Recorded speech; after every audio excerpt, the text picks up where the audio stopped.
Gotitas de esperanza. Reflexión diaria de la palabra. Alimentar el espíritu y animar nuestra confianza en Dios.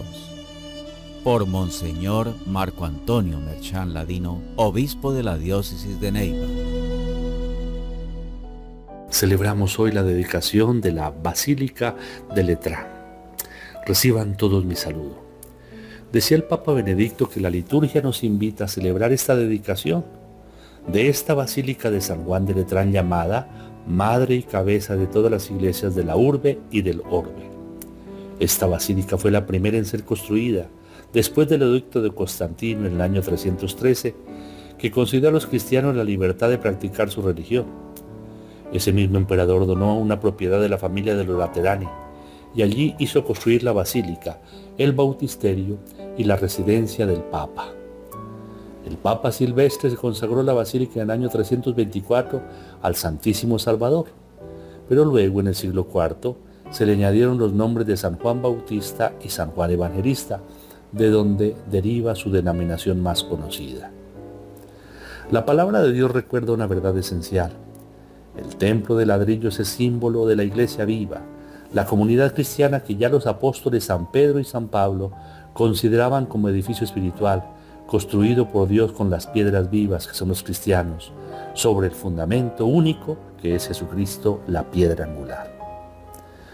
Decía San Pablo: hermanos, son edificio de Dios. El templo de Dios es santo, ese templo son ustedes. La belleza y la armonía de las iglesias destinadas a dar gloria a Dios nos invitan también a nosotros, seres humanos limitados y pecadores, a convertirnos para formar un cosmos, una construcción bien ordenada, en estrecha comunión con Jesús, que es el verdadero santo de los santos, la piedra angular. Esto se hace realidad en la liturgia eucarística, en la que la iglesia se reúne para escuchar la palabra de Dios y alimentarse del cuerpo y la sangre de Cristo.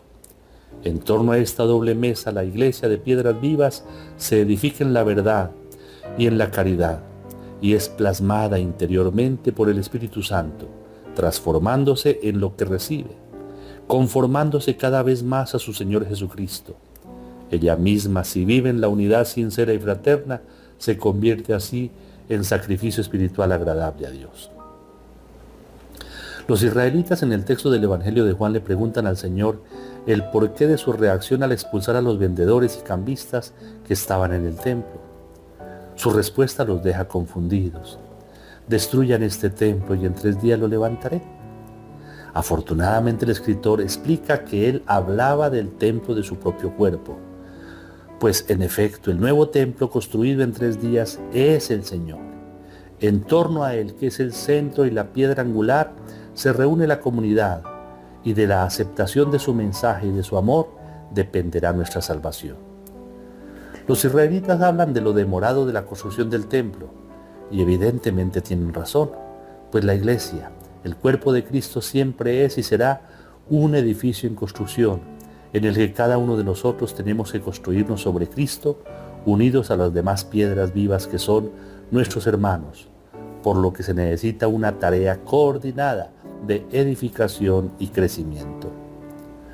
Hoy celebramos que Dios quiere edificarse en el mundo un templo espiritual, una comunidad que lo adore en espíritu y en verdad. Pero la celebración también nos recuerda la importancia de los edificios materiales, los templos en los que nos reunimos para alabar al Señor. Toda comunidad, por tanto, tiene el deber de conservar con esmero sus edificios sagrados. Son un valioso patrimonio religioso e histórico.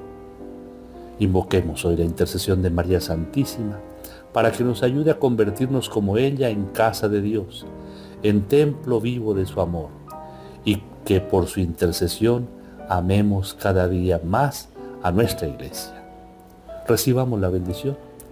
El Señor esté con ustedes, y la bendición de Dios Todopoderoso, Padre, Hijo y Espíritu Santo, descienda sobre ustedes y los acompañe siempre. Amén.